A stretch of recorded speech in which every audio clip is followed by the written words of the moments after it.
Hello everyone. Happy Saturday. This is Overpriced JPEGs, podcast about NFTs and the metaverse and what's going on in this space. I am Carly Reilly, and we are going to kick off our weekends right with some information and some recaps of what has happened in the world of NFTs and the metaverse over the past week. I want to get right into things, so we're going to do a stats update today. Projects are up is the upshot of the stats update. That's exciting for folks. Apes were up big, especially last weekend. They had a crazy weekend. We'll talk about why. I want to highlight a project called Blitmaps, which did pretty well this week, talk about what's going on there. We're going to dive into some of the mainstream coverage of NFTs in the metaverse from this past week. I think it's fun to see what people outside of our bubble are saying about our world, and we can talk about whether or not I think they're doing a good job or a bad job. There were also some controversies, I guess you could call it that, in our NFT metaverse world this week. We're going to dive into those a bit, and then we'll just get into some of the general news about the metaverse. So stay tuned. First, a word from our sponsors. Everyone is talking about the metaverse these days, and we're all still trying to figure out what it actually is, because everyone is looking for how to get exposure to it. That is why a metaverse index fund is so important, because in such a young market, an index can give you broad exposure to all the various players who are building out all these digital worlds that will ultimately become the metaverse. And that's why you should check out the Metaverse Index from the Index Co-op. The Metaverse Index gives you simple, easy, and safe one-click exposure to the emerging open metaverse trend. The MVI Index contains some of the biggest metaverse projects out there, including Axie Infinity, Decentraland, Illuvium, and more. So join thousands of holders who have already trusted nearly $50 million to the MVI Index. And if you buy $500 of MVI on the DHARMA app, you can receive $50 worth of ETH on the Polygon network. There's a link in the show notes for you to click so you can get started on your journey into the metaverse. ZERION is the perfect place to view the entirety of your crypto portfolio all in one spot. Not only does ZERION aggregate all the tokens across all of your wallets, but it also displays the NFTs that you've been tirelessly collecting. ZERION even reports the value of your NFTs in your overall portfolio, giving you the most comprehensive report on the entirety of your crypto portfolio. ZERION isn't just a place to get an understanding of your portfolio, but it also hooks into DeFi activities like trading, borrowing, and lending, all in one convenient place. So you don't have to memorize all the various DeFi websites to do all of your DeFi activities. To get started, go to ZERION.io/Bankless and load up your wallet or wallets into the ZERION interface and supercharge your DeFi experience and enrich your NFT lifestyle. That's ZERION.io/Bankless. Okay, a stats update. Y'all know I pull from Zeneca33's spreadsheets. Zeneca33, great influencer. I mention him literally all the time. He was my guest on the show this week. He does a Google spreadsheet every day that looks at what's been going on with NFT projects and tracking their floor. I don't think we should be obsessed with floor. I'm a long-term holder type of gal, but it is instructive to sort of track how things are moving along week by week since we do this show weekly. So I am relying on that here for this information. Okay, projects are up. This is exciting. Are we out of the bear market? I don't know. I wouldn't be too confident about it yet, but things are starting to surge again. In particular, Bored Apes and Mutant Apes had a really big weekend. I want to talk about this and really talk people through why they had this big surge. So last Sunday, I was on the phone with somebody professionally, and he was like, oh my God, apes are surging. Like, what is going on here? So let's look at this timeline with some precision. Last Thursday, the Universal Music Group, UMG, big music group, announced that they were launching a band of Bored Apes, essentially. And those apes are from Jim McNeillis's collection, Jimmy.eth. You might know him on Twitter, Jimmy with a 1. So that was interesting. That's, again, you have sort of mainstream talent agents equivalent, essentially saying that they see value in Bored Apes and that they're going to create like this metaverse band, right? This digital band. Okay, that's Thursday of last week. Pretty big news. Friday, the following day, Jimmy Fallon has Beeple on The Tonight Show, whatever his show is, The Late Show. Jimmy Fallon has Beeple on, where they, of course, talk about NFTs, and Jimmy Fallon admits that he's bought some NFTs. Beeple's like, oh, what NFTs have you bought? Jimmy Fallon says, I own some apes. He then tweets that night, Jimmy Fallon tweets later that night, permission to come aboard, B-O-R-E-D, right? Permission to come aboard, as in, I'm an ape holder. The Discord, the Bored Ape Discord starts like freaking out, fairly understandably so. Jimmy Fallon is a super mainstream figure with millions upon millions of followers, and he has just flagged Bored Ape Yacht Club to all those millions of people. I actually looked into whether or not United Music Group, the UMG, and Jimmy Fallon had some sort of business relationship. I wouldn't be shocked if they did. Just given the timing of these announcements, it felt like this could be like a coordinated 1-2 hit. UMG announces they're doing this Metaverse band. Jimmy Fallon then starts talking about apes. The timing there was interesting. I couldn't find anything, though I didn't spend all that much time, to be honest, looking for the connection. Okay, then you have on Saturday. So this was all Friday. Beeple, Jimmy tweets. Saturday, Jimmy tweets again, and now he says that, oh, you know what, I'm actually looking at mutants as well. Not only have I bought a Bored Ape, but I'm also looking into buying a mutant ape, or into multiple mutant apes.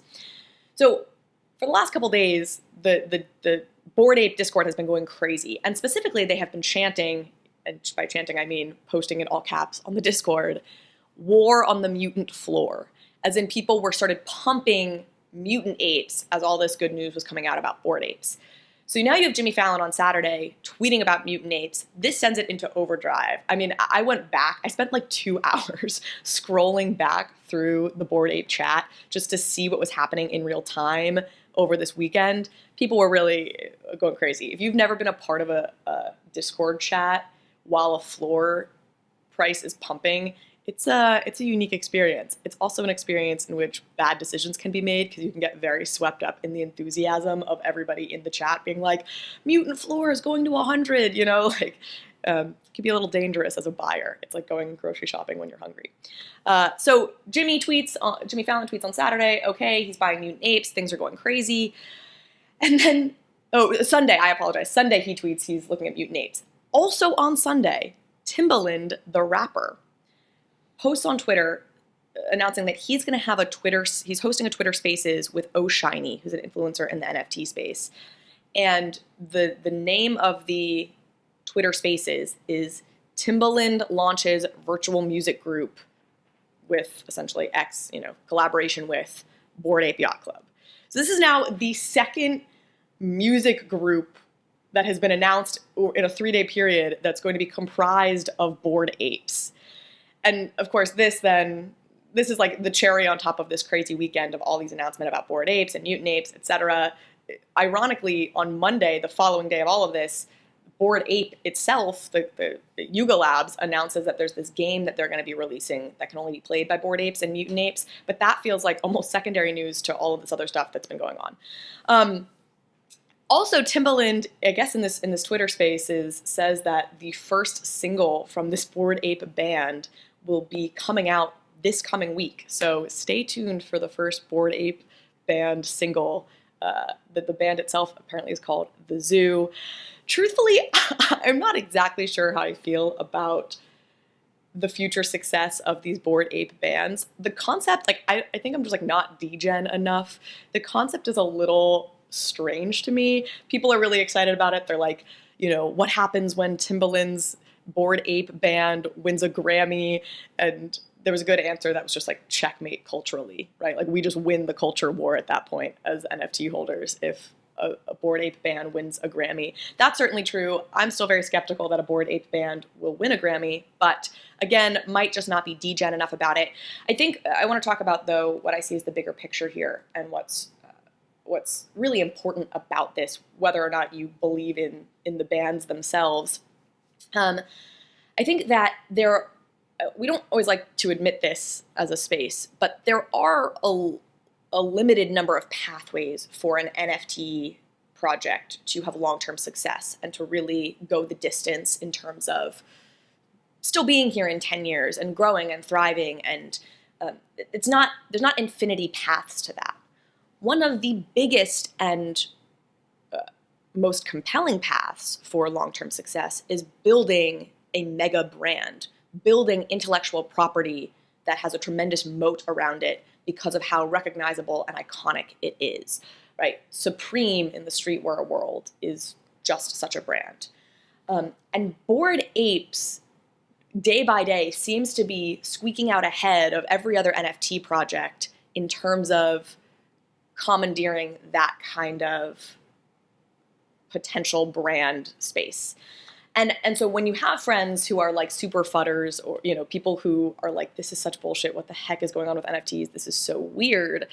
I think, obviously, in a big sense, I think they're very wrong, but they're also not wrong that there is a lot of bullshit in this space. And I think Bored Ape, Yacht Club, Bored Apes are the project you can point to really counter that narrative by saying, look at the mainstream attention they're getting, but the people who want to associate with this brand and make it a part of their identity, from Steph Curry to Jimmy Fallon, now Jimmy Fallon, right? Post Malone got into it. I think Post Malone may have been wearing a Bored Ape sweatshirt. Again, they're getting that streetwear merch, you know, crowd. So takeaway, this is awesome for the space. It really shows what NFTs can be in terms of driving culture. And I'm excited to hear these singles and see what goes on.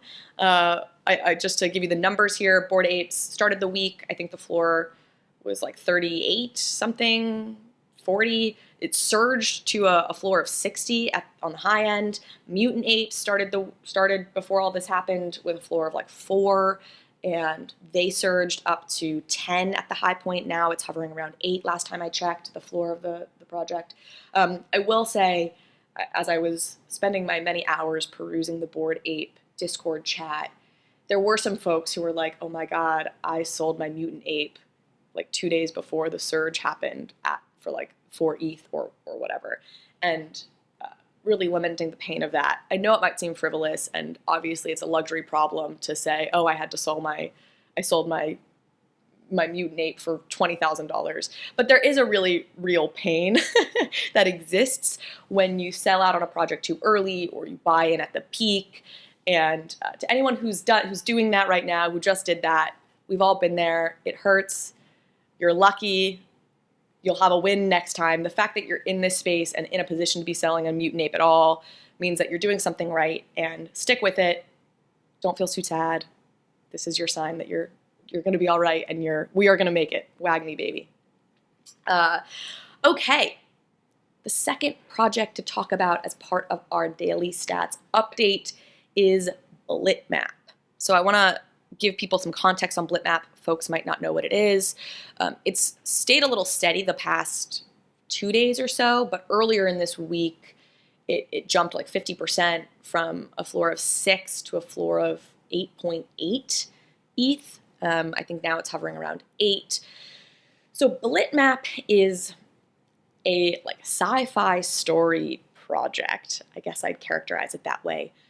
Founded by Dom Hoffman and a whole team. Dom Hoffman, for those who don't know, founded Vine videos, if y'all remember Vine.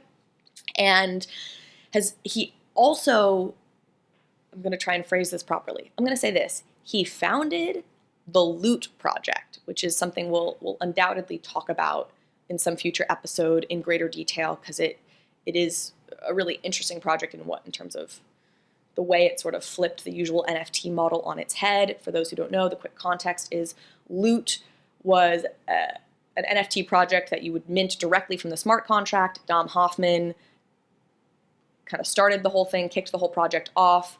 It was free to mint, and it was just a series of words and attributes, like Ruby handled sword or whatever. And it was sort of a wild phenomenon for a weekend. It got up to, I think, like 15 plus ETH floor, having been a project that was free to mint originally. And the community kind of went crazy with it because they felt like, wow, I have these words, and now I can create my own story arc, my own artwork, etc., based on this list of words that, I own. So that was an interesting project that also came from Dom Hoffman. But before all of that was, well, not before Vine, before Loot was Blitmap, his project.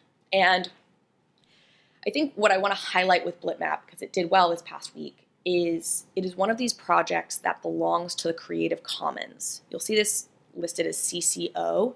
it's a CCO project, I think is how I would phrase that. And basically what that means is the creators of it have opted out of copyright protection law and said this project is fully owned by the community, by whoever wants to own it. We will not enforce any copyright protections at all. Do what you want with this project. You've seen Cryptoads by Gremplin also did this, which says, it's completely owned by all of you. One of the big risks and one of the big reasons that teams don't tend to do this is, you open up the possibility for nefarious use of your artwork, fringe political ideologies, hate groups.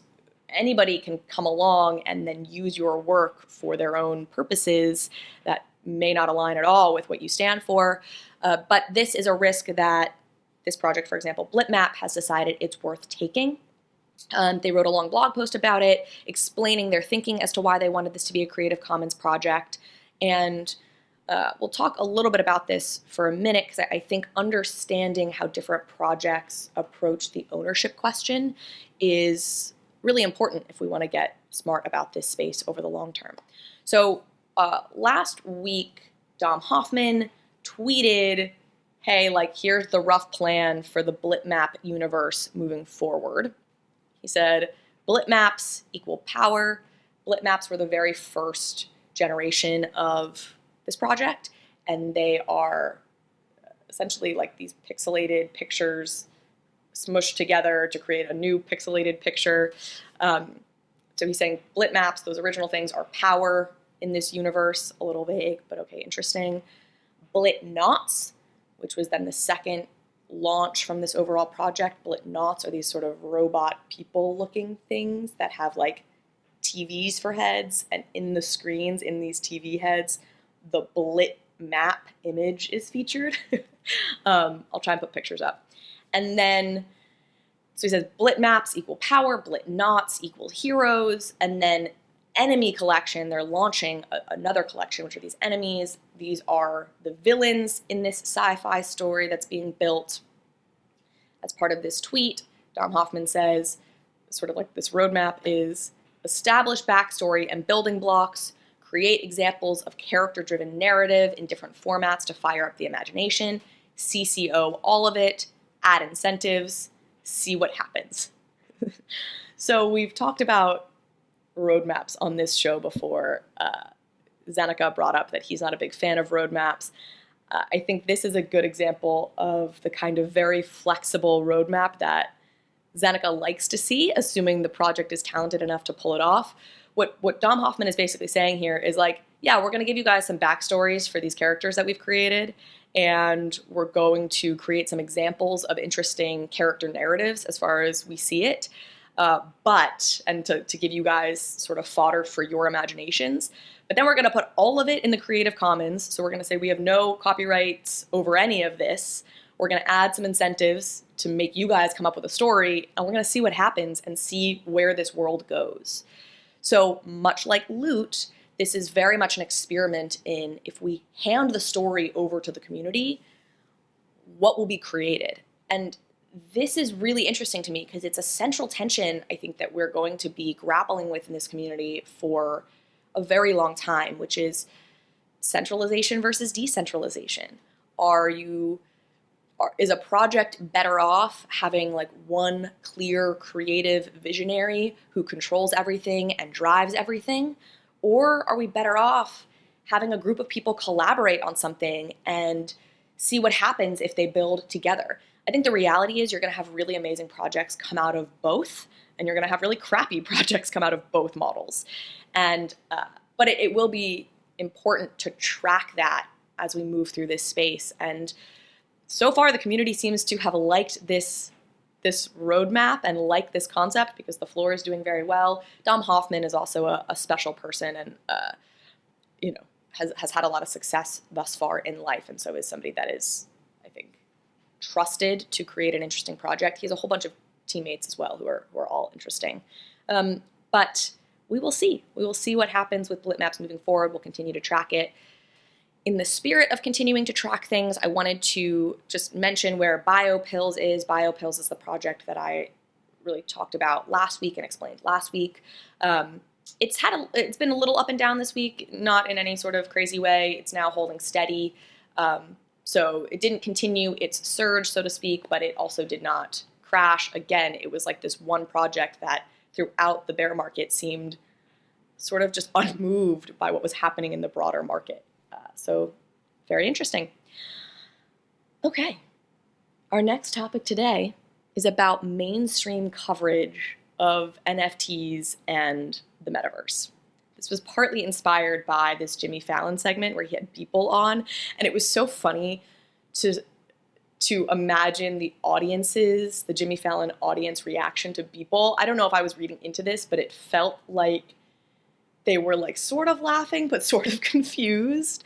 Like, you know, who is this dude who, you know, is making millions upon millions of dollars on this like fairly weird artwork? Jimmy Fallon actually showed some of Beeple's art, and I just felt like the audience's reaction was like, what is happening here? But I think it's very cool that people got to go on Jimmy Fallon. So inspired by that, I wanted to look at some of the other ways that this space is being covered right now in, again, call it the mainstream.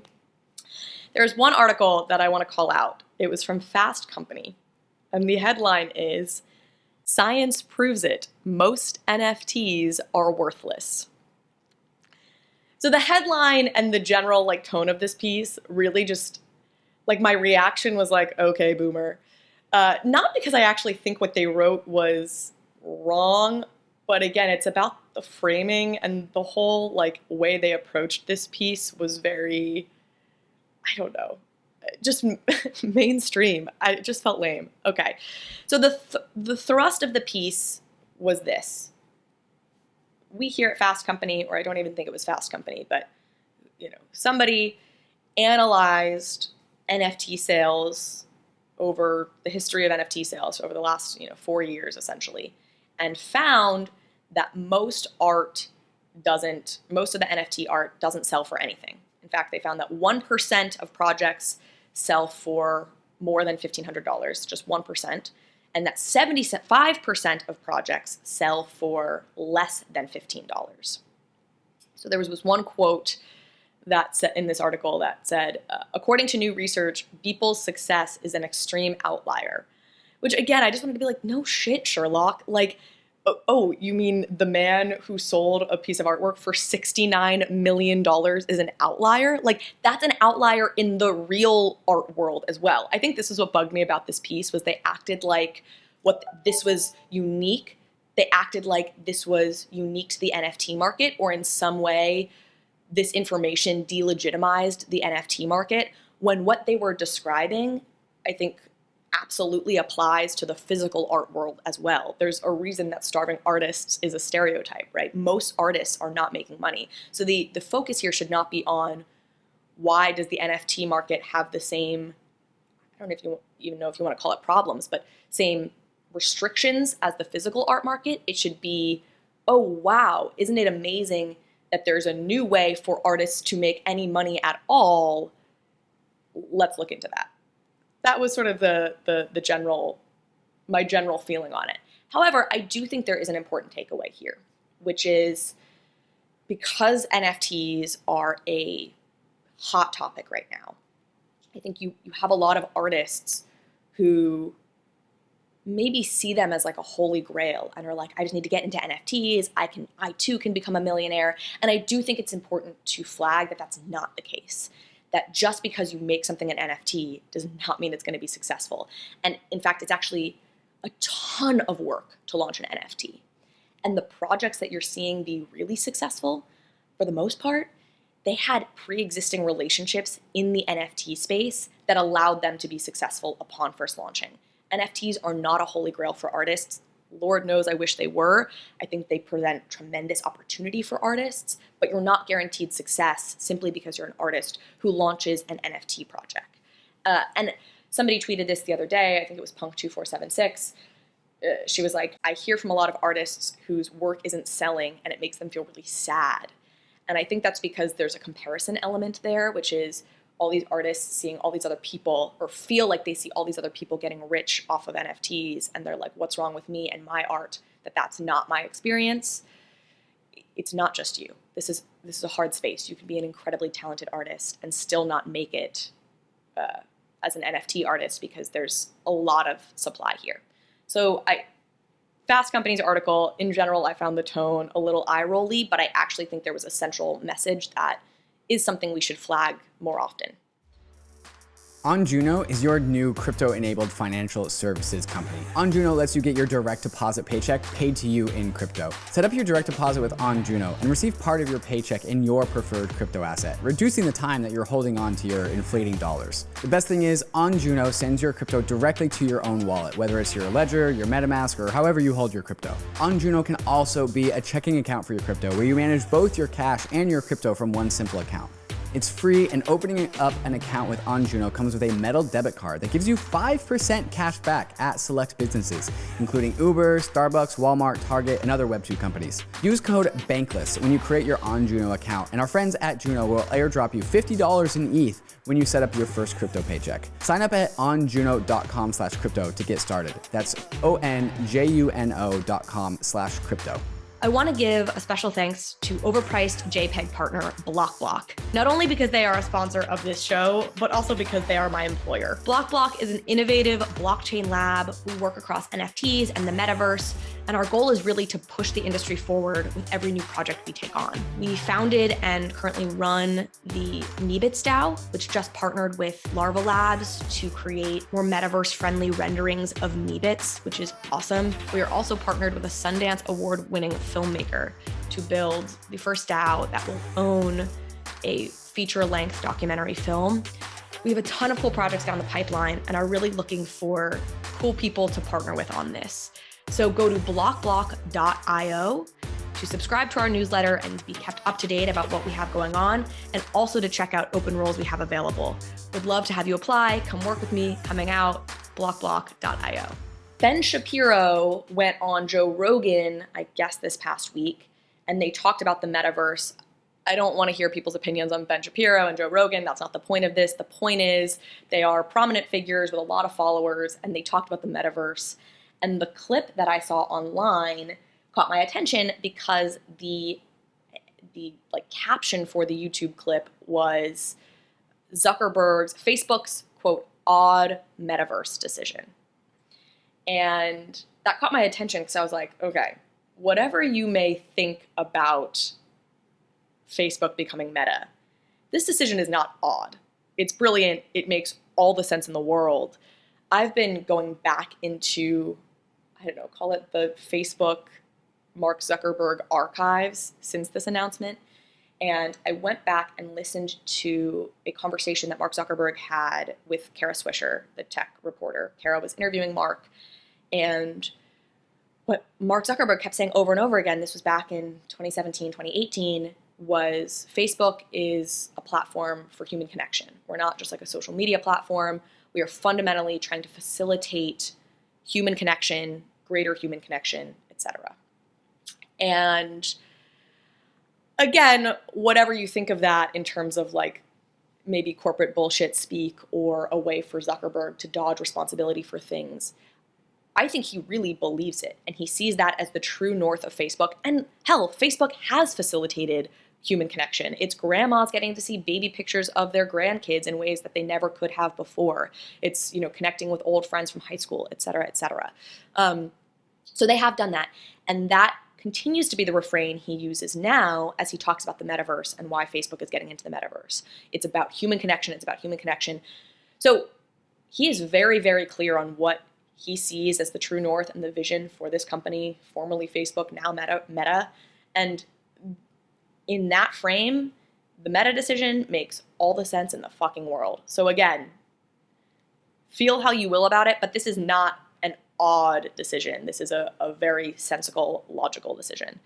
I will say overall, I thought Ben and Joe were reasonably, they weren't as bad. Like their talking points weren't that bad. They both seemed to acknowledge that this was inevitable and that this was coming, and did the usual sort of fear-mongering, maybe is a strong word, but fear-mongering around, oh no, what does this mean when we're all just connecting digitally and we no longer have human-to-human connection and contact? Legitimate concerns to raise, but nothing wild was really said, other than this assertion that this is like an odd decision, which I strongly reject. Finally, obviously I've talked quite a bit about Beeple going on Jimmy Fallon, but in light of the Fast Company article we just discussed, I wanted to say one more thing about it, which is Jimmy asked Beeple, how can other people do this? And Beeple was like, oh, there's so many tools out there to learn how to do digital art, and you can get involved. And I don't think there's anything illegitimate about this conversation, and I think it's great to encourage people to go try digital art and spread their wings and get into the NFT space. Lord knows I'm excited about that. But I do think that this feeds this narrative that I was describing earlier of like, anyone can do this. You too can make $69 million on your digital artwork, someday. And sure, you could potentially, but Beeple is a very special case. He's been doing this for 16 years, whatever it's been, every single day. He had a strong following.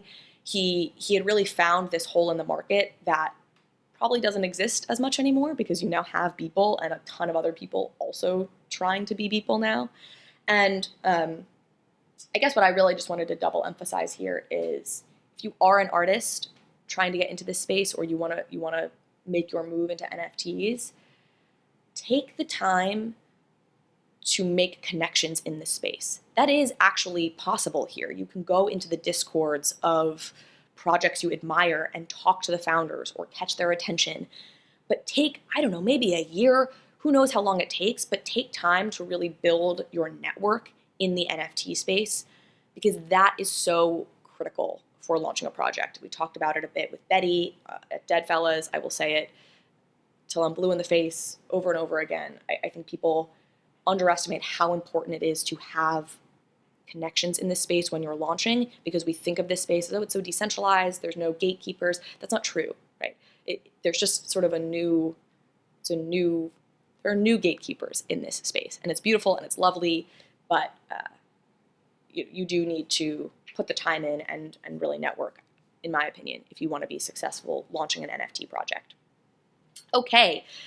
Final couple things here. I wanted to touch on some controversies. I didn't want to dive deep into these because, I don't know, some of them feel like Real Housewives drama to some extent. The big one is with Punk2476. I mentioned her last week because she had launched a project where you could buy 2476 coins, this project she launched, and then you could stake those coins. And by staking those coins, you could get 2476's attention and share your project with her, and then she said she would potentially, promote your project on her Twitter. So we talked about that last week. I don't need to rehash that, but there was tremendous scandal this week, which is that she, I guess, was getting other influencers to follow this same protocol, right? Launch their own tokens that could be staked in order for them to sort through all the projects that were coming their way. And Thomas.eth, I'm calling him Thomas.eth, but his handle is like TMAS.eth, launched one of these. He's this like famous fudder in the space, fear, uncertainty, and doubt, right? He like goes negative about projects and says they're going to zero, and he creates all this FUD, and that sometimes causes the projects then to actually rally as a result, because he's sort of famous for doing this. He launched a FUD coin. I spent like an hour trying to track down everything that was going on as part of this controversy, and I couldn't even get to the bottom of it. And there are very strong feelings about the whole thing. So again, I don't want to go too deep here, but I do want to have a takeaway. So essentially what happened is he launches this FUD coin. He's hyping it up. Punk2476 is hyping it up. Some other influencers ended up actually hyping it up. People spent a lot of money, multiple ETH, buying these coins. And then it turned out maybe it was a joke. As soon as basically these influencers bought into it, they listed them at zero. Thomas.eth said, like, make it go to zero. It was supposed to be a joke because that's what he does. He's a fudder in the space, but the coin actually did then just plummet. Of course, with people listing for zero. So all these people who had bought in and spent like hard-earned money on it were like, holy shit, are you kidding me? Like, I just lost all my money. What is going on? Thomas claims, no, this is a real project. We actually are going to do something with this. But it's sort of lost all credibility in the space. So people are like, can you please give us our money back? People really went after Punk2476. She's been embroiled in other scandals before. There then was a whole conversation around, is she even a woman? I'm not going there. It feels a little trashy, the whole thing to me. But I will say, this is just a reminder that just because somebody is good on Twitter does not mean that you want to invest in them as essentially a business person, because that is what we are doing when we buy NFTs. We're investing in the team like we would a stock, right? And we're trusting that this is a team that can build a brand or build a game or build something that's bigger than just what it is on the surface. And somebody being funny on Twitter does not make them qualified to do that well. So please, please be smart and really think these things through and look at the backgrounds of these Twitter influencers beyond just, oh, they're funny on Twitter. Look at what have they done in the real world to build businesses or to build brands or to build something, because that's what you're trusting them to do when you buy into their project. That's what I wanted to say there. Last controversy, I'll call it, that I wanted to highlight is, and I'm not going to know how to pronounce it because I don't think anyone does, Hic et Nunc, the Tezos digital art marketplace. It's HIC space ET space NUNC. I'm going to call it HEN, HEN, because that's one of the abbreviations that gets used for it, and that's a hell of a lot easier to pronounce. HEN, it is a digital marketplace, art marketplace on the Tezos blockchain. It was essentially set up, it was largely built by one guy, Rafael Lima, but it was a very community-led, decentralized type project. This past week, Rafael Lima seemed to, I'm going to use this word, though it sounds negative, I don't necessarily mean it that way, but like abandoned the project. He seemed to be fed up with, I don't know, the space at large or other people copying things he was doing with HEN. Whatever it was, he basically said, I'm out, and shut down HEN, gave over the smart contract to the community. But what's so important about this story is it speaks really well to what we all have been talking about in this space, which is the power of decentralization and the power of the blockchain. Because although the original creator of the HEN marketplace left and shut it down, there's been virtually no disruption to what was HEN marketplace activity. And this is because all sales, all artwork that's held by somebody's wallet continues to live and exist in a perfect record on the blockchain. Nobody's wallets were disrupted by this. It's all right there. And furthermore, all of the metadata from the site, from the HEN site, in terms of what images were where, the history of what images were where when on this site, the copy that was on the site, all of this is also preserved in a decentralized way, which means that already new interfaces, new websites have sprung up that can be, essentially replicas of what HEN was. And there was somebody who wrote a blog post about this that I thought did a very good job.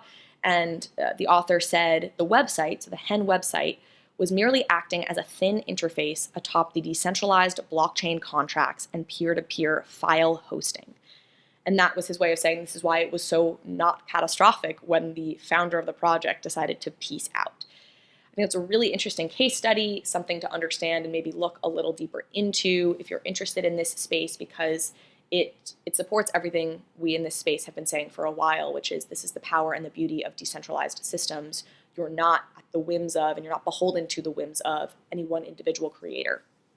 Last thing here, in Metaverse news, I heard a stat that I thought was interesting, which is this past year, Metaverse was used 128 times in investor presentations, as in the word Metaverse came up 128 times in investor presentations by like major, I think it was like Fortune 500 companies. Last year, it had been used 7 times, so that's a huge jump. You're seeing Metaverse become very trendy, very hip. Disney Plus announced that they saw themselves as a metaverse platform, and that's what they were moving towards, is how do we make Disney Plus and take all of this amazing Disney IP and make it an immersive experience for people. That they were essentially, I don't think they phrased it like we're becoming a metaverse company, but rather Disney Plus is a metaverse platform. I think this stuff is going to take longer than we maybe expect. It's becoming very buzzy right now, but I don't think that, in the next year, we're all going to be living in these virtual spaces where we can hang out with our friends from across the country. I think this stuff will take a lot of time still, but it's exciting. It's exciting to see more brands jump on board and talk about it publicly. Time says they're unveiling a metaverse category to their Time 100. So that's interesting. Again, we're just going to see this continue, but it is a little buzzy right now, and I think the buzz will die out at some point before the reality hits. There'll be ups and downs in this path to becoming, a metaverse society. All right, folks, that's the show. Happy Saturday. Have an awesome weekend. Please let me know what you thought of this, if it was helpful, what you want to hear about next time. We're still very early in the journey of this podcast. I want to make it the best in the world, and I would love y'all's feedback on how to do that. Talk to you next time.